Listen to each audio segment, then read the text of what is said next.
Welcome to the Black Girls Heal podcast, where we talk about changing unavailable relationship patterns, healing unresolved trauma, and building a healthy relationship with first you and then others. Every episode, we will talk about actionable advice that you can apply today to break unhealthy patterns and grow your self-worth. I'm Sheena Tubbs. Let's begin. Hello, and welcome to the latest episode of Black Girls Heal.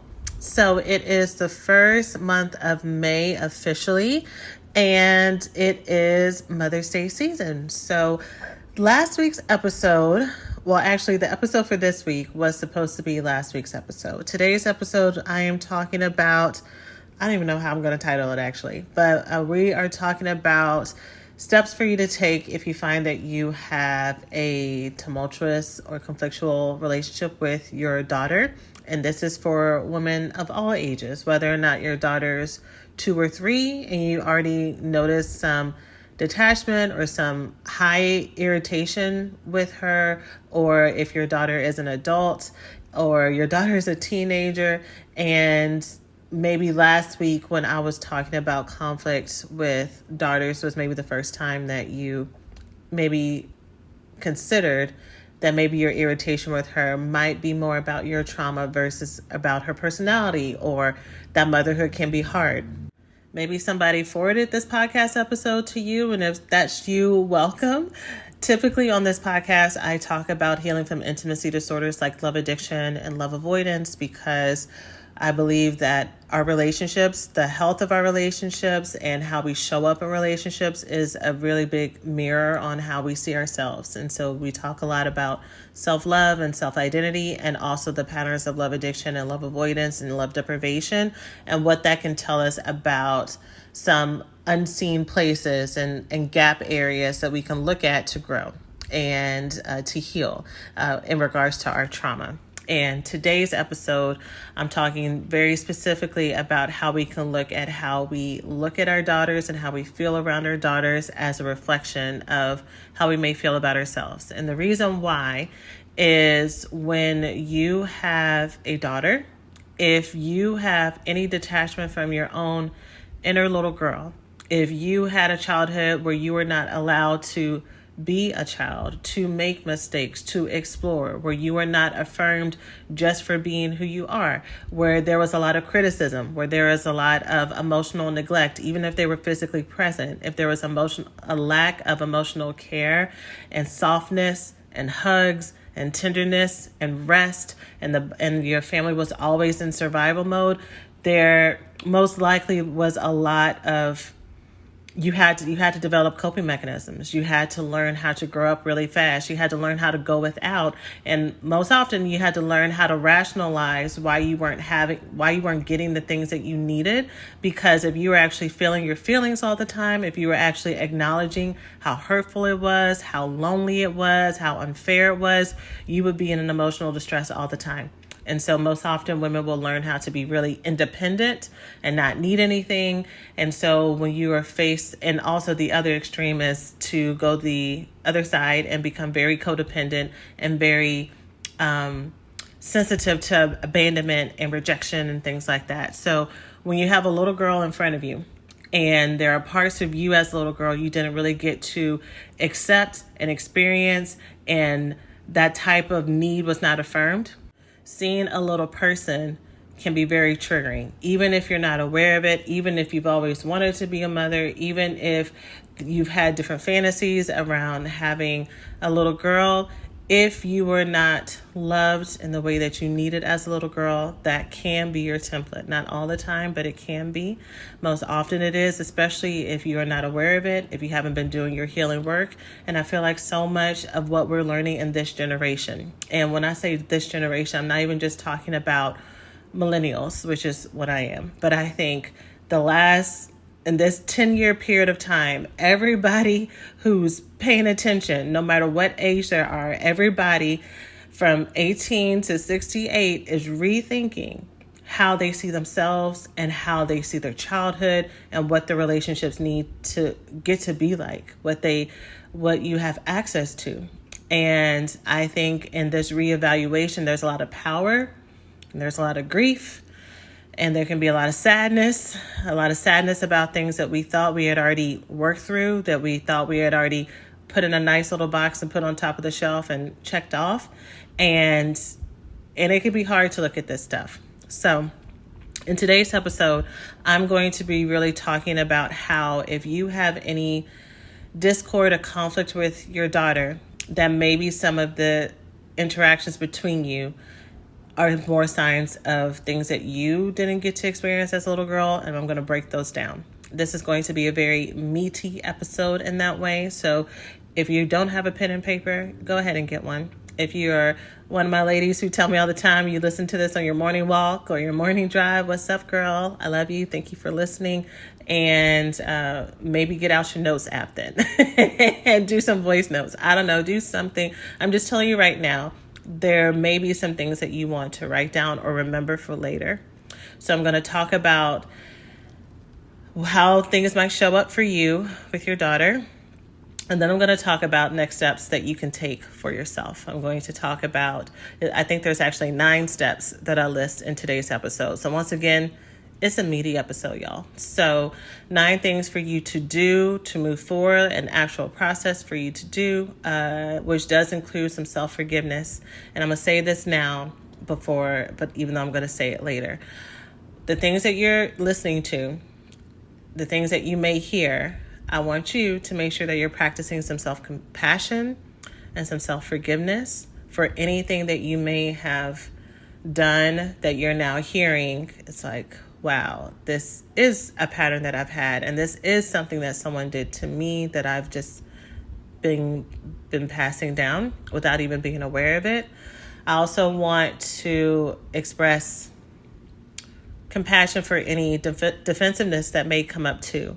I think when we hear ways that we can grow from other people, especially if we come from backgrounds where no one affirmed us and we were attacked all the time and we were criticized all the time, it makes sense for your immediate reaction to be that someone's telling you that you're wrong or you're bad.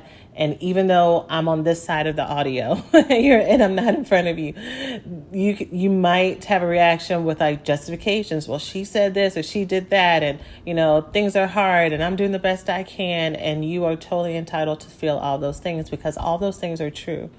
And I also want to say here that in no way am I calling anybody a bad mother in the same way that I never call anyone a bad person or anything like that. I believe that all of us are always doing the best that we can. And I think all of us have been given cards and we have been trying to make the most from it. And we have all, especially if you're listening to this podcast, we have all been actively working to be better women, better partners, better mothers, better daughters, better friends, better lovers, better business owners, better coworkers, whatever label relates to you. So this isn't a knock on you at all. This episode is being shared with love because I know that you care so much, because I know that you want to feel relief, and I know that you would want to be able to pass down that relief and that connection and love to the women around you and the women who come after you. And so this is being shared for your eyes to be open and for you to be aware. And if it doesn't fit for you, then it doesn't fit for you. As I always say, take what you need and leave the rest. And if you don't need none of it, then you don't need none of it. And if you need a lot of it, then take it. And if you start to listen, you're like, I don't need this. And then after some time it marinates and you want to come back to it, this will be here for you. For the daughters who are listening to this, the daughters who have felt as if your mother didn't like you, or if there was some jealousy, if there was tension and everything, the same. I did last week's episode first on purpose. Last week's episode was about grieving the relationship that you wish you could have had with your mom, even if your mom is still living. So I want to encourage you to practice some self-compassion, some kindness, some self-love. If you're in any of our communities, like y'all always do, and anything in this podcast stands out to you, please feel free to come. Let's talk together. My coaching communities is what I mean. Sorry, that wasn't clear. If you are a student in one of our coaching programs and you're triggered, feel free to reach out. And for those of y'all who or like, I would want to know more about how to work together on the things that we're going to talk about today, even though you're going to get a whole lot of information today, y'all. I will end the episode with some next steps for you to take on your own or together in a community. So that is our intro. I am sending y'all love as we get into this, and let's go ahead and jump in. The first thing that I want you to kind of notice when it comes in relationship with your daughter is any irritation that you may have towards her. So like I said before, feeling as if she maybe is too emotional, or maybe feeling as if she needs too much. So my question to you would be to think, was there anyone from your past that told you that you were too emotional, didn't let you have your feelings? Was it an unspoken rule in your house that emotions were not allowed, that you were to be quiet, that the girls who were quieter got more privileges, that the girls that were quieter got more privileges even if it wasn't material things, but just as far as affection, that they were the ones that were doted upon, that those were the ones, as long as you were silent and out of the way, that you were rewarded in some way? When it comes to feeling as if she's too needy, she's always asking me for things, she's always around me, she's always too clingy, she's always doing too much, right? I would wonder if you are uncomfortable with someone being that affectionate or that asking you of things because maybe in your past you had to learn how to go without. You had to learn how to go without emotional care. You had to learn how to go without physical hugs and kisses just because they didn't have any kind of connotation behind it. Did you have to learn how to repress your own needs as a little girl to take care of yourself? And so when you have someone who requires that of you, it feels like way too much. In the vein of the video that inspired this whole episode, if you happen to have a relationship with a son or a nephew or a cousin, or even if you are straight or someone who dates men, if a partner or your husband or someone asked you for that same amount of attention, favors, space, connection, money, would you feel the same amount of animosity? Would you feel the same amount of resentment? Would you feel as if you were being drained in the same way that you feel with your daughter? And if not, I invite you to be curious about that. I invite you to ask questions about that. With all of the things that I'm inviting you to ask, if you haven't already, I really suggest for you to write these down. And I have a lot of questions for you to ask yourself, for you to use these as journaling prompts, okay? The questions I'm inviting you to ask, y'all, even you just listening to this right now, and maybe bringing up some thoughts and some feelings. And so here are some things I want to encourage you to do. Y'all, this is about to be a whole mini course. y'all are about to get a double, triple masterclass, because I'm not gonna, and I can't talk about this and leave anybody hanging. So you're about to get a whole program, hopefully within 45 minutes. So as you start to feel triggered, I want to encourage you to take a deep breath, then take another deep breath. And then with this next deep breath, I want you to hold it in for 3, 2, 1, and exhale for 3, 2, 1. Inhale again, 3, 2, 1. With the memories, I need you to exhale them out, 2, 3. And then one more for good luck. 2, 3. And then exhale for 2, 3. This is so important because our trauma is caught in our body, is trapped in our body. The book, The Body Keeps Score, does a phenomenal job at breaking all of this down. And sometimes we try to outthink the things that happen and out understand the things that happened, and you are going to give yourself a migraine. Literally, you will give yourself a migraine. You might get a panic attack later on and not even know where it came from because you heard this episode on Tuesday. You have the panic attack on Friday. It's because your body remembers. Your body remembers. And sometimes even with talk therapy, it can only get you so far, which is why you've heard me talk about somatic experiencing and body work as a really important component of healing. And it surprises my coaching clients all the time when I lead them through some body exercises, just stretching and just breathing, like the lighter things that we can do on a call. And they're like, oh, I actually feel better. Yes, it defies logic because we spend so much of our life living in our heads, and we got to get grounded in our body. Okay, so I invite you to do body work. The next thing that I want you to consider as far as the irritation is, are you irritated with how much she is? So she's too loud, she's too vocal, she's too opinionated, she's too cocky, she's too confident, she's too fill in the blank. And same thing. I want you to just be curious about, where does that irritation come from? I already talked about people being taught that they need to minimize themselves in order to get along, right? To be quiet, to go into the rules of respectability and all that other stuff. But sometimes we can have irritation or resentment towards people because they reflect something in us that we have not learned how to accept and embrace and live fully in. So do you resent or are you irritated with the fact that she's too loud because she's loud just like you? And there's a part of you that's irritated with your own voice, with your own brashness, with your own assertiveness. And there's a part of you that you haven't learned how to embrace. And so when you see her embracing that, it is a reflection of something that you have not fully stepped into. And subconsciously, it's painful, it's shaming. Maybe there's some jealousy there, which we're going to talk about jealousy a little bit more. And so often we don't want to admit that we're jealous because it underlines some kind of sense of weakness or insecurity. And I'll never be jealous. I've never been jealous of nobody in my life. Y'all, all jealousy does is it shows us, it exposes something that we want. It exposes something that is a tender and soft part for us.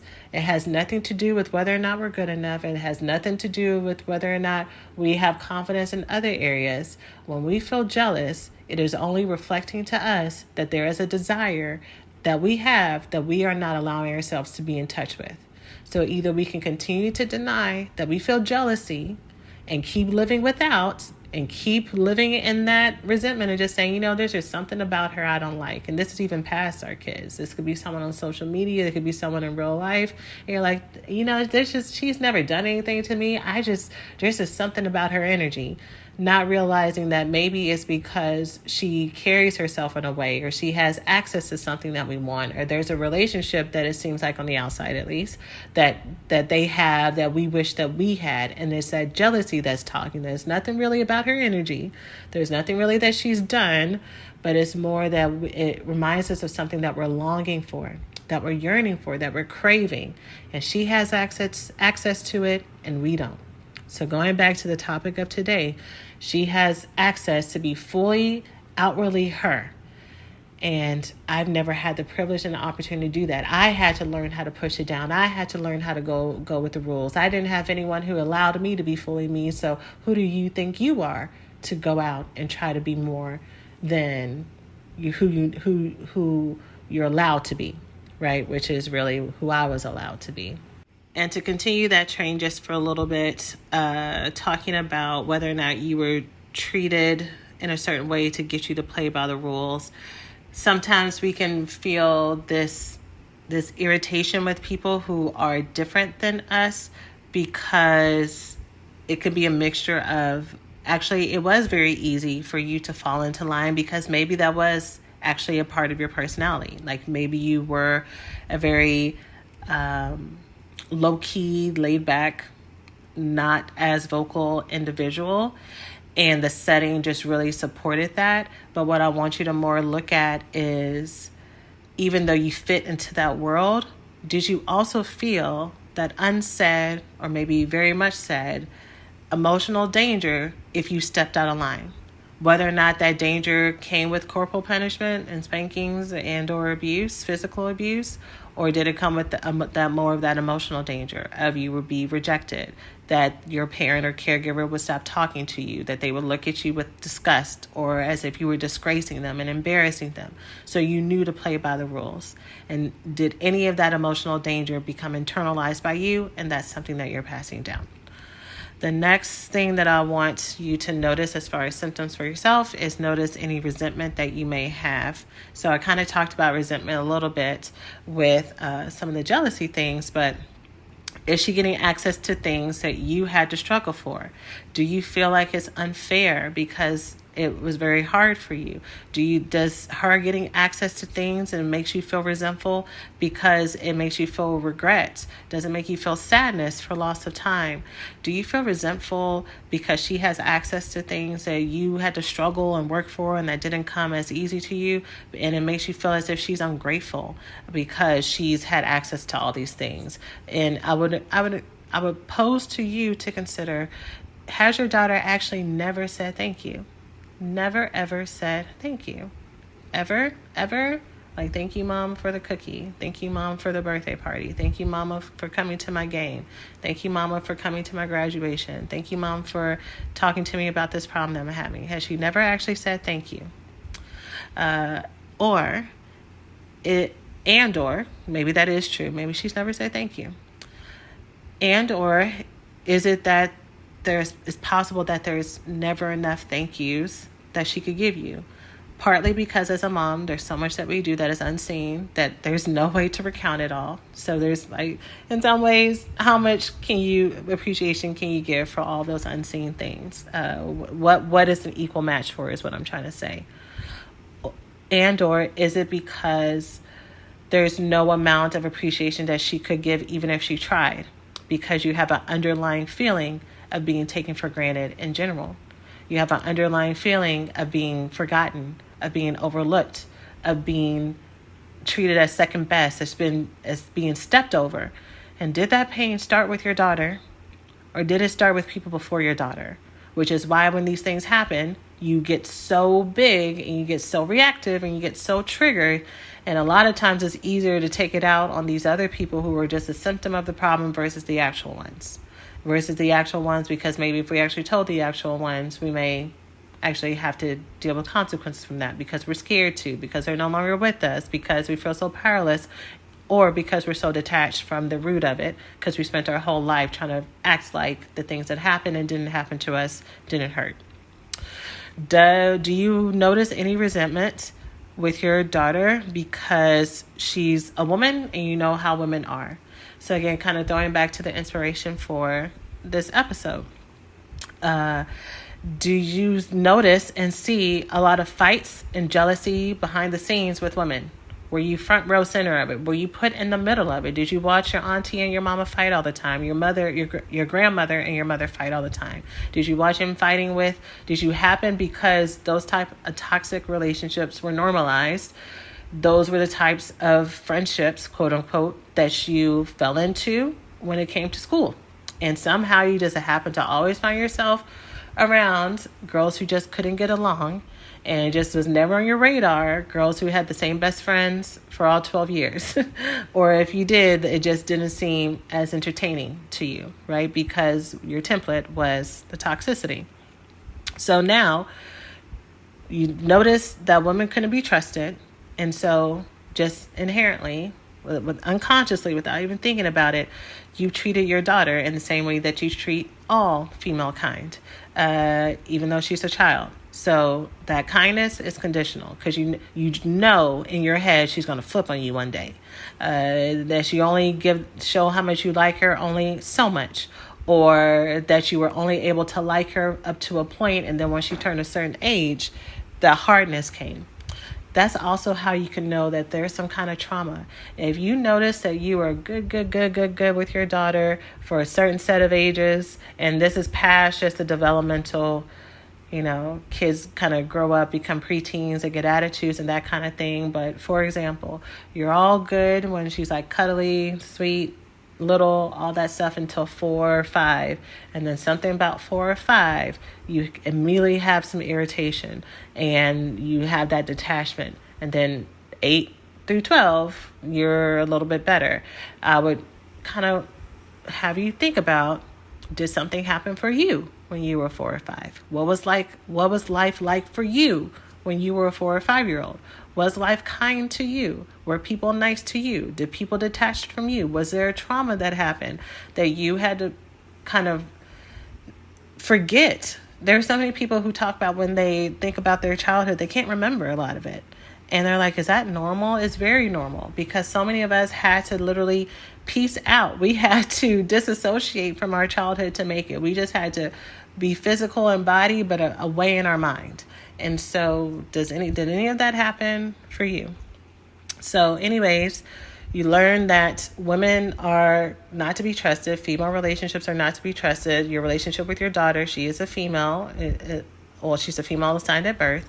And so you treat her as such, and then she grows up to be a female who acts just like that a lot of times. Or even if she doesn't, you interpret her actions in that way. So there's just this ongoing cycle of distrust and wounding, distrust and wounding, distrust and wounding that happens.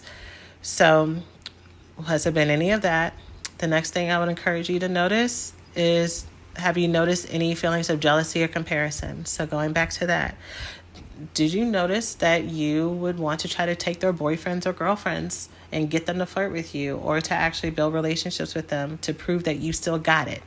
And I would encourage you to kind of look at, why is her having anything but having a relationship, how is that threatening to you? Why does that feel like a threat to your safety? Why does her beauty feel like a threat to yours? Is there enough space for her to have her own? Which leads to the next part of kind of feelings of jealousy and comparison. Have you ever noticed that you've demeaned her accomplishments? So you would have never gotten that degree without me. You're only cute because I'm here. And, you need to be thanking me and praising me for what I gave to you. And just noticing the way that I said that. The way that I said that, maybe the words in another context could be a joke. Like, girl, you better thank your mama for what you got, versus you should be thanking me. You're only here because of me. Like, the energy between those two statements are different, very different. And there's more weight in a negative way with the second versus the former. And so, do you feel as if you've lost anything in some ways? Have you felt like you've always had to fight? And so with your daughter, or have you ever felt like you had to fight when it came to women, when it came to relationships? And so with your daughter is a reflection of that, And just in general, how did women in general treat you growing up? Were women in competition with you? Were you given hugs and love and praise just because? Or did you just, as little kids, people don't even have to say anything to us. We just pick up the vibes. Did you feel that people did not like you? Did you feel as if you were in the way? Did you feel as if you were burdened? Did you feel as if you were stopping your mom from hanging out with her boyfriend and she was resenting you for that fact? Did you feel any of those things? And do you feel any of those things now with your mother, right? If you actually allowed yourself to sit with those emotions as they come up, what would happen past I'm over it happened a long time ago, or whatever kind of minimizing feelings that you have? What would come up after that? Would anger and rage come up? Would it feel unfair? Once you got in touch with what little Sandra, little Alicia, little Janice, little Carol, little Lisa, if you got into touch with what they needed at those moments, what would those things be? What were the things that they needed to be said? What were those things that they needed to be given? And are you able to give those things to yourself now? Are you able to give yourself that same tenderness and kindness? Or do you automatically switch into like, I'm grown now, or it's not even that big of a deal? Would you try to rationalize it and say, bad things happen, so you just have to move on? So many of us think that that's validation. That's not validation. That's just a fancy way of telling you to get over it. That's a really fancy way of gaslighting yourself. And so before I get into the 9 things for you to do, I want you to also kind of think about, did you learn that the way that you protect somebody is to shame them? So I think a lot of times we can unintentionally, emotionally abuse or harm or intimidate the people that we love, because we are trying to protect them. We're trying to guide them a certain way. And we're doing what we saw was done before, and or we're doing it because we have so much fear that things will go wrong for them, that in love, we're trying to guide them the right way. But the way that we're doing it may be causing more harm than good. So, and we learn how to protect and guide people from the ways that we were guided and protected, unless we are actively doing work to do something else. So, for example, when you're trying to guide your child or guide somebody else, if you're a boss and you have someone under your employ, if you're a coach and you have people on your team, did you learn that the more that you shame somebody, the more that you make them feel dumb, the more you puff up and make yourself bigger, stronger, more intimidating, and the worse that you make them feel, that's going to make them think again if they want to act in that way. So when your child makes a mistake, when your daughter makes a mistake, you yell at her, criticize her. What were you thinking? Now, you can't be that dumb. I know you ain't that dumb. And just make her feel so small to the point that maybe she won't do it again. But what she's coming away with that is that she's so dumb, that she can't do anything right, that she's not good enough. And then my question to you, because this episode, again, y'all, is not to try to make us feel shame as mothers, because I'm going to talk about this more in a second, but it's more to give voice to the things that happen to you. Did someone talk to you that way? Did someone call you dumb? Did someone call you stupid? Did someone not even allow you to have any emotions? So you had to figure out all on your own how to guide your child, because you'd be lucky if somebody talked to you, because people were out living their whole life. So this is for you an upgrade from what you got before, right?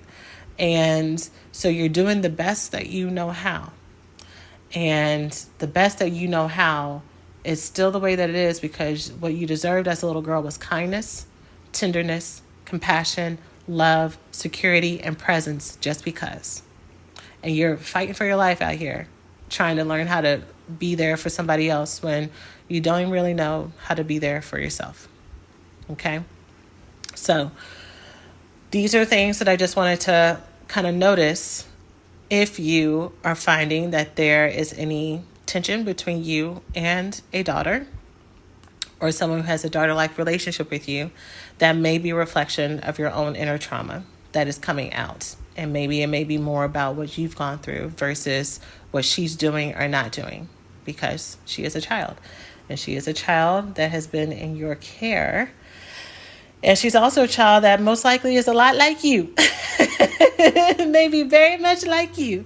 And there may be some reckoning with that. And just the mixture of just parenting in general is hard. It is hard. You don't know what you're doing. And sometimes if you feel like you know what you're doing, you don't know, somehow still 20 years later, your child's going to be like, you were home with me every day and that was really hard. And in your mind, you're like, I intentionally made choices and sacrifices to stay home for you, and now I'm in this therapist chair and you punishing me. It feels like you're punishing me for being home with you. What?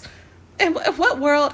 So all of those things being considered, this episode is for us to heal ourselves and hopefully make the most of our relationships with our children, if we still have them with us, if we still have that opportunity to make it better. But we start with us. So now let's talk about the 9 steps. I'm doing good, y'all. I'm doing good. Let me not get too cocky before this episode goes too long. Okay, so here are the 9 things that I would encourage you to do if you have seen any of your trauma reflected in the way that you parent or you feel detached from your daughter. The first one is notice any anger. I brought up anger for a reason, because once we start doing our healing work, we get angry. And so many of us don't want to do our healing work because we're like, I've been angry enough. I don't want to go there. But if you have cried or done whatever and felt angry, but you didn't have an actual way to process it and let it go and get it out, chances are you felt whatever was bubbling up at that moment, but you didn't really have the opportunity to make meaning from it, right? And so getting angry is usually really good, because if you were to tell anybody what you went through as a little girl, they would get angry for you. Why? Because you were put in mental, emotional, physical, sexual danger, spiritual danger. And so if any 3-year-old, 4-year-old, 6-year-old, 8-year-old went through what you went through, people would be pissed. They would throw tables, toss tables over, call the authorities, snatch you out that, like there would be so many people who would rush to you because of that injustice. So anger is not a bad thing. Anger is justified. And so you being able to be in touch with that anger is a good thing because it's part of you healing that inner little girl. The next thing is to notice any distress that you may have with these realizations. I want you to be honest with yourself if you do not want to be nice to your daughter. Just be honest with yourself about that, because you trying to force yourself to do things out of obligation is going to help you do it any better, and she's going to feel that energy. She's going to feel those vibes. She probably already has. Not probably, she already has. So part of this journey, what I always tell my students and y'all all the time is you have to be honest with yourself about every single part of this. You can't keep lying to yourself. You've got to be honest with yourself about your feelings and your thoughts if you actually want to be free. Okay? I want you to notice that distress because you've built up possibly years of resentment or projected trauma onto this relationship, onto this person. And even though they're your daughter, that doesn't mean that that's not really the dynamic that's happening. And so if you've been doing this for years without even realizing it, it's going to probably take you some time to see all the little nooks and crannies and ways that you thought you were thinking very logically, but actually it was just your wounded heart that was coming out. And for you to deal with all those different points. And that's going to take some self-discovery. That's going to take some patience with yourself. And it's going to take some self-kindness. And just to remind yourself that we can be avoidant in all relationships, including our relationships with our children, even when we love our children. Because when we're love avoidant, it has nothing to do with the love that we have or don't have for the person. Is our love avoidance and our intimacy disorders are all about our detachment from ourselves that show up in our relationships. The more detached I am from myself and my own self-love and my own self-acceptance and my own self-kindness and my own self-tenderness, the harder it's going to be to give that to other people. Okay? And if I do give it to other people, 9 times out of 10, it's going to either be to people who don't deserve it because that's recreating my trauma, or I'm going to keep giving and giving and giving and feeling so depleted because I'm trying to outgive my trauma bond or try to outgive my wounding, when really it has nothing to do with the person in front of me. It has everything to do with me. Okay? Let me say here that the feelings that you're feeling and the trauma that you're exploring is not for you to share with your daughter or daughters. I want to repeat this again. Any pain or trauma reenactments that you are having right now is not to be shared with your daughter. Your trauma is not your daughter's responsibility. Something I didn't say above because it didn't fit, but I'll say it here, is the opposite of the love avoidance part, and that's being detached emotionally from our daughters. For those of us who didn't learn balance, the opposite extreme can be enmeshment, emotional enmeshment. So we don't have any boundaries at all. And we overshare and we tell her, even when she's a little girl, about mama's depression and tell her about the problems that she's having with her dad and boyfriend and the money problems and all that stuff. And as a 6, 8, 13-year-old child, that is heavy. That is too much. That is stressful. Your daughter is automatically wondering, is she doing something wrong? Is she in the way? Is she a burden for being here? How do I help mama feel better? Let me not tell her what's going on with school because I know she's going through a lot right now. And it makes your child feel like she has to parent you. That's not her responsibility. Same thing I said before. Same responsibility that you had is the only responsibility that they have. As little babies, our only responsibility is to be able to grow up in a world, and all we have to do is worry about eating, playing, growing, dreaming, going to school, learning, being loved on, being protected, and thriving, and being exactly who we're supposed to be. We were meant as the next generation to outgrow, to outshine, and to literally outlast the generation that came before, right? So your trauma is not helping your child thrive. And that doesn't change when your child is 26 or 36 unless your child specifically asks you what is going on. Because as children become adults and their emotional capacity changes and y'all grow into having that peer adult relationship and the dynamics change, then that's one thing. But you need to, as the parent, be clear and to ask for consent, even in those adult relationships. Are you sure you want to know what's going on? And your child will tell you, right? And you get to decide how much you share, what you share, and all of that. Okay? So, just wanted to say that so that we don't go out, and I don't want anyone having confessional about all the ways that you sinned against your child. We're going to get to making amends in a moment, so don't worry about that. But I don't want you to go and emotionally unload on your child, because that's something for you to do with the therapist. Something to do with your best friend. Your child is not your therapist. Your child is not your mentor. Your child is not your mascot. Your child is your child. Okay? Number 3.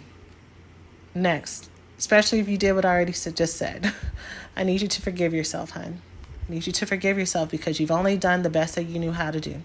So I need you to forgive yourself for any emotions that you may have felt, for any mistakes that you may have made, any harm that you feel like you may have done to your children unknowingly.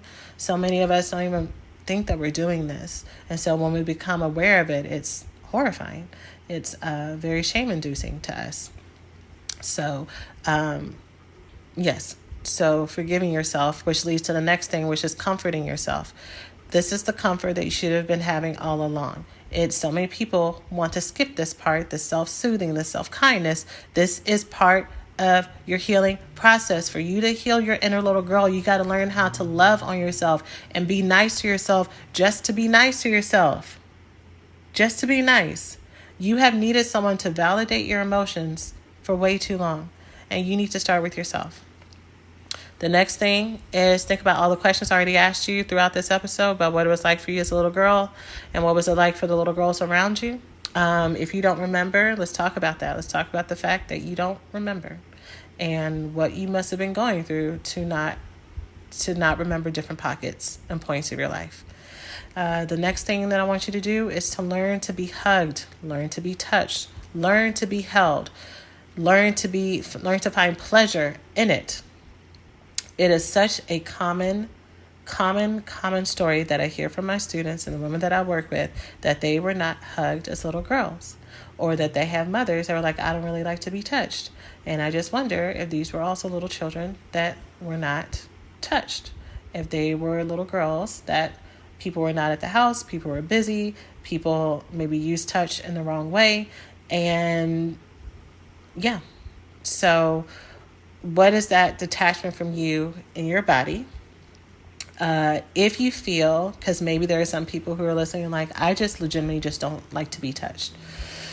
Okay, that could absolutely be the case. I want you to just, when you think about someone touching you, is there any fear that comes up?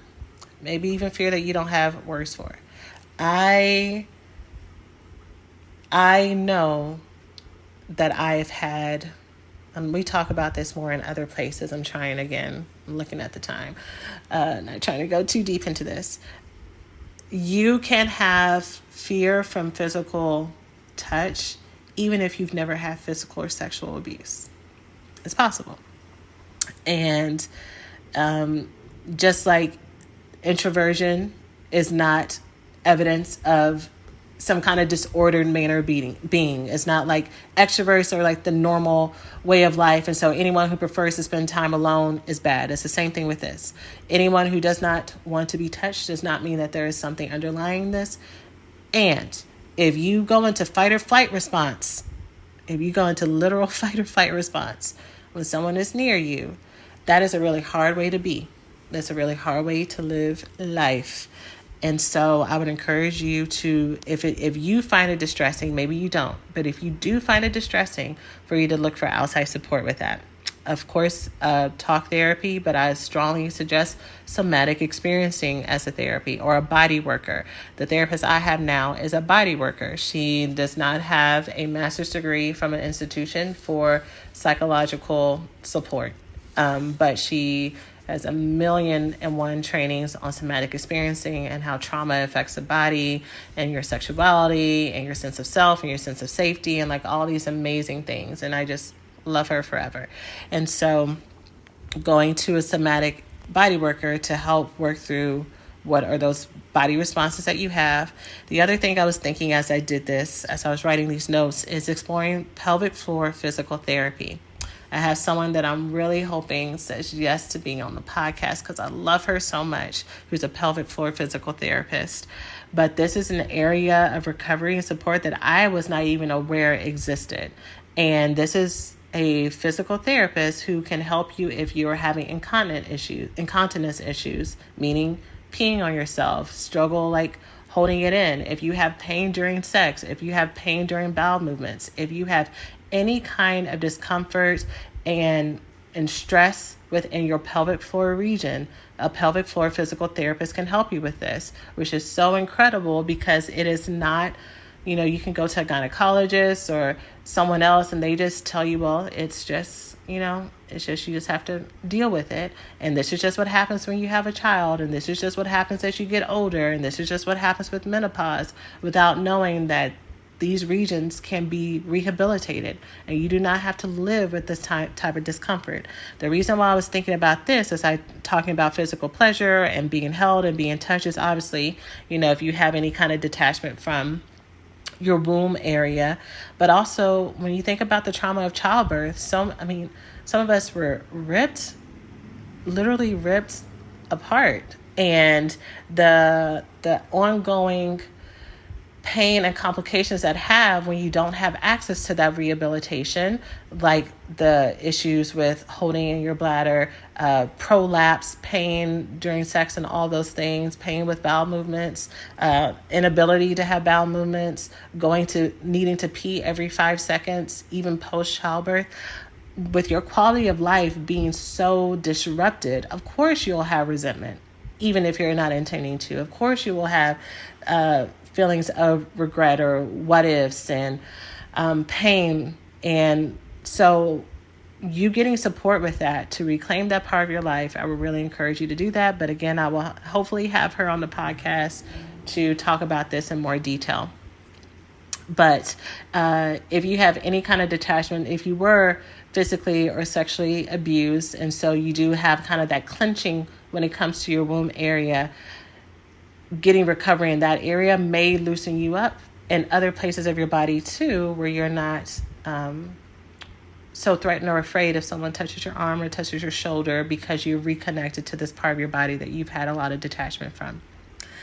The next thing that I would encourage you to do is to give to your daughter the things you didn't get for yourself, right? So go to your daughter, apologize if you need to, if you have space to. And the next thing is to be honest about wanting to move forward with her in a different way, to say with full sentences, I realized that the things that happened between us could have gone better and I want to move forward. And ask her what she needs and then actually listen to her. Don't remix it. Don't try to mind read. Don't try to add to it. Well, this is what she said, but this is what I'm going to do. No. Listen to what she's asking of you. So if she's hurt and says that she needs space, understand that she might need the ability to tell you no, especially if she's never had the opportunity to tell you no without any kind of punishment that comes after it, whether it's physical or emotional.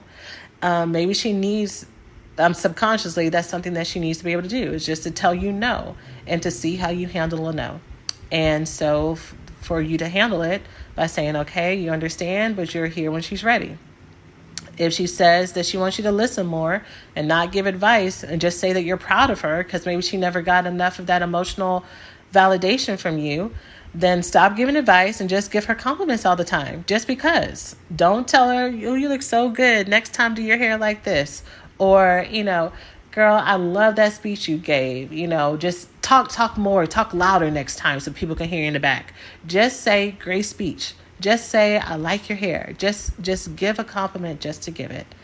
And, if she says she wants to spend quality time with you, this goes to our avoidant tendencies. That means just with you. Don't invite other siblings to go along. Don't invite your boyfriend or girlfriend to come. Don't invite other people to come and say, well, we all just have such a good time together. Going back to this being more about us than about them, a lot of times we invite those other people around to try to diffuse the tension or diffuse the vulnerability, because we don't know how to just fully show up as ourselves. So we need somebody there as an in-between, or someone to divert all the eyes. And so just spend time with her. Okay. And then the last one, obviously, I've been talking about it this whole time, but the last one is to work on your own healing where you need it. Okay. For you to work on mom, for you to work on yourself. Okay. For you to start to heal this trauma that we've been talking about. Okay. So, that is the episode. I was able to get it in, y'all. I was able to get it in. I hope that this was helpful. I hope that it put words to something, whether or not you are a mother and these are some of the things that you've experienced before and you've been very conflicted about it in both ways. I hope that you have felt seen. I hope that in me, even though I was trying to quickly go through instructions, I hope that you heard that this was all given in complete validation of why this may have been hard for you. And you have always been doing your best, and you've always deserved so much more. And my prayer is that you get the healing that you want, and that you're also able to pass that gift of healing on to your daughter. And if for some reason she's not available anymore, whether or not she's no longer with us here on earth, or y'all just have detachment between y'all, I hope that you're able to give yourself that forgiveness and grace, because again, you've always done the best that you've known how with what was given to you. If your daughter is still very young, you still have an opportunity to repair. The gift that we give our children is not by being perfect, but by being perfectly human. So showing your daughter, how do you make amends? How do you grow from this? How do you reconcile? How do you reclaim your relationship? Instead of throwing it all away and saying, well, I've gone too far now. No, you haven't. Your daughter loves you, and she's waiting for you to come home to her in this way, for you to make her feel like she is at home with you. So whenever you do this, whether she's 2, 12, 29, or 68, believe me, I've talked to women of all ages, and all of us want our tenderness from our mother. We don't grow out of it. So forgive yourself and move forward. And if you're someone who's like, oh, this has been so helpful and I need some small steps to take to move forward, small courses are the next small steps for you. So not the bigger program. I'm literally talking about the small steps, because what we're talking about has been very heavy. So if you're wanting to continue to look at how your trauma has affected you and affected how you see yourself and your sense of self-worth, and how you may have created all these kind of woundings and belief systems around you, and you want to grow in self-compassion and learning how to talk to yourself in a different way, or You Are Worthy, it's a small mini course. That's the best next step for you. And then if you are, right now this is actually technically the last episode in our love deprivation series, because this is all about our detachment from ourselves, and detachment from pleasure, and detachment from joy, and where that starts.